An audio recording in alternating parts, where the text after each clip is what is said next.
Hi mga kagigil, mga ka-BFF. Naku, meron tayong sap-sap dito, no? Napakasariwa at napakaganda. Ayan. 4 pieces lang binili ko kasi para kay nanay lang naman yan. Lagyan natin ng kamatis, ano? Sibuyas.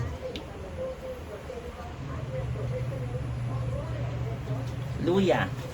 Importante luya para mawala ang lasa ng isda. Siyempre, lagyan natin ng sili. Yan. Magsalaan ka lang. Yan, lutuin na natin. Ay my God, wow, napakasarap, Totoo na to, no? Tikman na natin. Kamatis.